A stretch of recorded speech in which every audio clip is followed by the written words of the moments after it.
중요한 거예요. 그러니까 내가 올해 확통하고 확통 문제가 좀 어려울 수도 있을 거야. 수능 문제가 그렇게 얘기를 했지만 그렇다고 해서 30번이 완전한 킬러가 나올 거냐 그렇지 않다는 얘기예요. 미적에 비해서는 쉽고 당연히 기하에 비해서는 쉬워. 그럼에도 불구하고 전년도 문제들에 비해서 좀 이렇게 어렵게 나올 가능성이 있다는 얘기지 못 풀만한 문제가 나올 것은 아니다. 그리고 여기도 실제로 보면 30번처럼 비주얼은 갖춰놨지만 그 정도가 아니다. 오히려 풀이는 29번보다도 더 짧을 수 있다. 뭐예요? 독해만 잘한다. 그래서 이거 놓친 친구들은 좀 아쉬울 수도 있어. 만약에 놓쳤다면. 봐. 흰색 원판 4개, 검은색 원판 4개. 근데 사실 이게 원판이 중요한 게 아니라 뭐 구술이라고 했어도 뭐 비슷하게 문제 만들 수 있을 거예요. 그냥 색깔이 2가지가 구분되고 그리고 문자가 4가지가 쓰여져 있다라는 거야. 판이 중요한 게 아니라 어쨌든지 간에 색깔 2가지가 구분된다고. 그러니까 이렇게 할게요. 그냥 흰색이라고 합시다. 흰색이 이렇게 뭐 막대라고 하든 이걸 판이라고 하든 어쨌든 하나의 색깔을 가지고 있고 이게 4개로 구분되어 있다. A, B, C대로. 그리고 이제 검은색은 좀 쓰기가 힘드니까 선생님이 파란색으로 그냥 표기할게요. 이렇게. 검은색을 그릴 수가 없어요. 그러니까 색깔 구분이라고 그러니까 이게 파란색이다 빨간색이다가 중요한 거예요. 딱 이렇게 8개의 판이 있다. 라고 얘기를 했어. 그런데 이게 만약에 그냥 확률 문제라면 이걸 배치하는 건 8팩 뭐 이런 식으로 해서 모두 다 다르다 이런 식으로 해서 이제 끌고 가면 되는데 얘는 뭐라고 물어봤냐 이거야. 이 중에서 내가 뭐 하겠다고요? 흰색 원판 4개랑 검은색 원판이 4개가 있는데 여기서 문자가 하나씩 적혀 있는데 8개 중에서 4개를 택해가지고 다음 규칙에 따라 원기둥의 모양을 쌓을 거래요. 그러니까 배열하겠다는 게 중요하죠. 그냥 배치하겠다는 얘기야. 그냥 일렬로 배치하겠다. 그런데 가조건 선택된 4개의 원판 중에서 같은 문자가 적힌 원판이 만약에 있으면 같은 문자가 적힌 원판끼리는 검은색 원판이 흰색 원판보다 아래쪽에 놓이도록 쌓는다. 자, 가조건이 얘기하고 있는 게 개념적으로 딱 떠올라야 돼. 이거는 순서를 뭐 하겠다는 얘기예요? 정하겠다는 얘기예요. 물론 막 정하는 게 아니라 예를 들어서 여기 A라는 판이 있고 여기 또 A라는 판을 내가 이렇게 놓겠다라고 했을 때 자, 이게 뭐라고 그랬어? 검은색 원판이 흰색 원판보다 아래쪽에 놓여야 된대. 그러니까 이렇게 됐다 안 된다는 얘기죠. 이렇게 놓겠다는 얘기예요. 순서를 정하겠다는 거잖아. 순서를 정하는 배열은 우리가 보통 뭡니까? 같은 것을 포함하는 순열로서 문제를 풀어내지 않았을까? 이 생각을 하는 거죠. 그러지 않았었나? 이렇게 떠올려야지. 이게 개념 속으로 머릿속으로 가는 거고. 그러니까 위아래로 배치하든 뭐 양옆으로 배치하든 서로 다른 자리에 배치하든 지금 순서를 정했어. 오케이. 근데 이걸로는 문제를 직접 푸는 건 아닌 것 같고 우선 분류를 해야 되니까 오케이. 그래서 얘는 제약 조건 하나 준 거네. 근데 같은 문자가 적히지 않으면 상관없어요. 지금 얘는. 이제 나 조건으로 가보자고. 선택된 4개의 원판, 같은 문자가 적힌 원판이 없으면 완전히 불리하겠죠.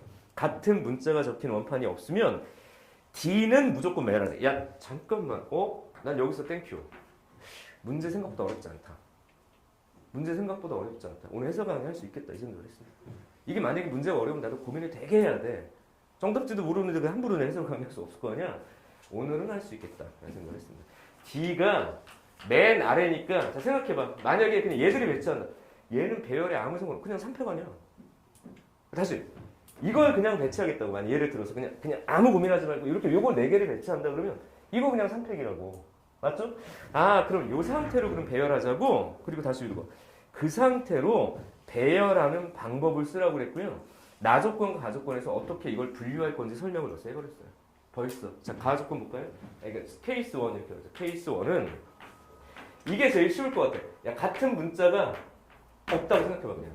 요거에 준해서. 같은 문자가 없어. 같은 문자가 없이 얘를 4칸을 이렇게 놓겠다고요. 그러니까 4개를 이렇게 놓겠다고. 하나, 같은 문자가 없어. 둘, 셋. 왜 선생님은 노란색으로 썼을까? 어떻게 들어갈 자리. 근데 이 자리는 무조건 D 고정. 띵띵띵. 그죠? 그럼 얘들만 배치하니까 3패. 근데 이제 문제가 있지. 만약에 여기가 A가 들어가고 만약에 여기가 C가 들어가고 B가 들어가고 이런 배치가 있을 수 있는데 잠깐만. 네가 흰색이야 파란색이야? 그건 모르지. 흰색일 수도 있고 파란색일 수도 있는 거야. 그럼 얘는 선택이 몇 가지라고 봐야 돼?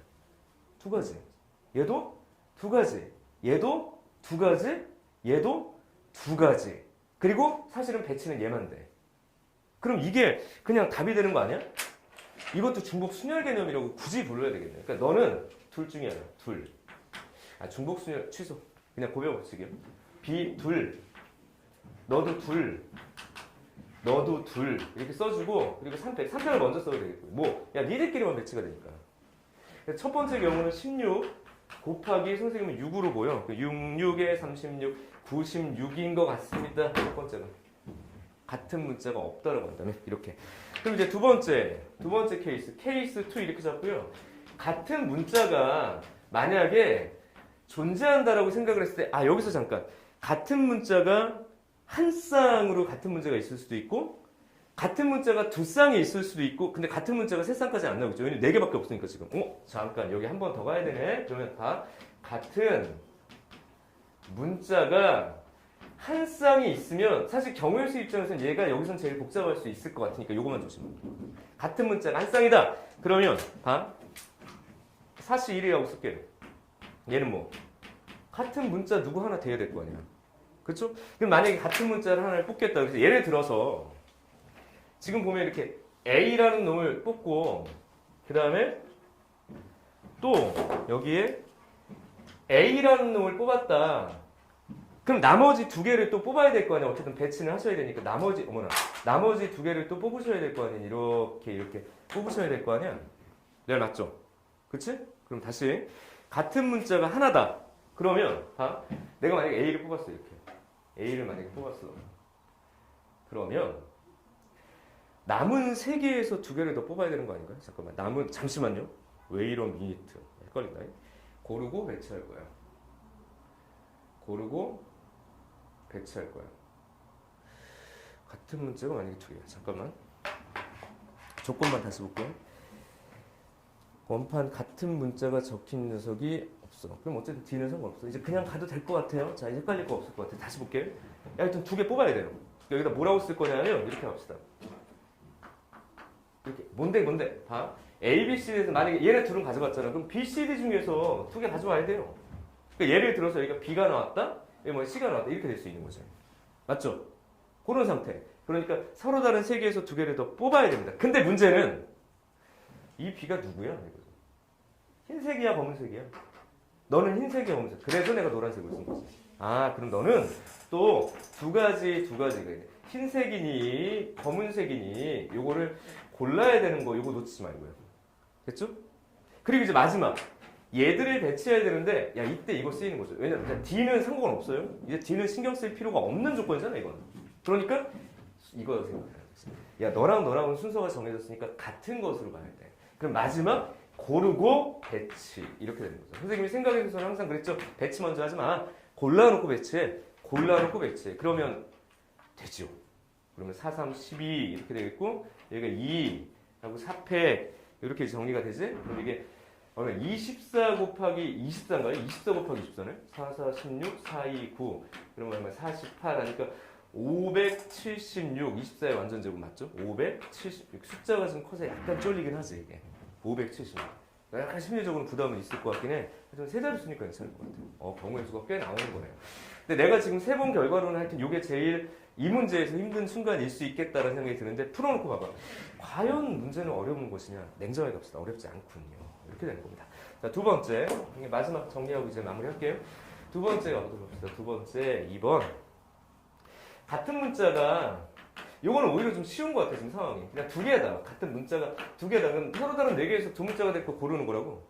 그럼 만약에 A랑 A를 골랐고 B랑 B랑을 골랐다 이렇게 되겠어요. 근데 같은 문자가 있으면요. 같은 문자가 적힌 원판끼리는요. 순서가 정해져 있다고. 그러니까 이 A와 BB는 순서가 정해진 거예요. 지끼리끼리. 그럼 같은 걸로 봐야지. 그러고서 그냥 배치하고 끝나는 거 아니야? 봐봐. 그냥 배치하고 끝난다고. 왜냐하면 얘는 색깔 두 개 다 가져온 거예요 지금. 그러니까 더 이상 고르는 게 아니라 이제 골랐으니까 그냥 배치하고 끝나니까 이건 좀 심플한 것 같다. 그러니까 어쨌든 얘처럼 복잡하진 않더라고요. 이게 6 이게 되겠고요. 그다음에 6이고 이것도 6이네요. 그럼 36 이렇게 정리가 되고 겹쳐지는 건 있을 수가 없어 지금 애초에 지가 분리해놔가지고. 그러니까 그냥 문제를 더하면 될 것 같아요. 96, 576, 36. 그죠? 요거 두 개 더하면 130인가요? 132에다가 576 이렇게 되니까 8, 0. 그래서 708인 것 같은데 이거 마지막 답 맞는지 확인하시고. 어쨌든 답지는 난 못 받았어. 708인 것 같아. 두 번 정도 풀어봤는데 맞는 것 같아. 여기까지 708이다. 그래서 확률과 통계 선생님 좀 힘을 내고 용기를 냈으면 좋겠다는 게 난 그래 어쨌든 희망적이야. 이게 확률과 선택을 확률과 통계를 선택한 친구들이 유리한 시험이 아니다라는 건 뭐 누구나 인정할 수밖에 없어. 나도 그래요. 인정할 수밖에 없지만 그냥 버리고 갈 만한 시험은 아닌 것 같아요. 그래서 왜? 결국 나오는 문제의 어떤 그 난이도가 적정 수준에서 머물 수밖에 없다. 그리고 내가 저번에도 그 얘기했어. 선생님 이러다가 30분 킬러 나오면 어떻게 되냐? 그러면 이거 선택한 애들 다 틀려. 다 틀릴 수밖에 없어. 맞는 애들이 거의 없다고 정답입니다. 그러니까 출제자 입장에서 킬러 내는 것도 상당히 부담스러울 거야. 내가 모의고사를 써볼 때도 항상 그렇거든. 결국엔 못 풀 문제를 내가 내야 될 것인가? 라는 생각들이 들거든. 그러니까 킬러가 아닌 적정 수준의 난이도가 있는 문제를 아까 얘기한 것처럼 한 4문제 정도로 이렇게 고르게 배치할 것이다. 그 4문제 싸움이 될 거라고. 그러면 수능 입장에서 그 4문제 싸움이고 미적분이나 기하보다 쉽다면 이거는 불리하다로만 말할 수 없는 시험이 낫다. 그럼 결국 수원수투에서의 승부예요. 그치? 나중에 입시에서는 수원수투에서의 승부이다라는 좀 말씀을 드리고요. 당연히 이 문제들 아까 얘기한 대로 내신의 연관성이 생길 가능성들이 좀 있으니 오답 정리 잘 하는 게 필요할 것이다. 자, 힘내시고 오늘 합통 해설 강의 여기서 마무리합시다. 네.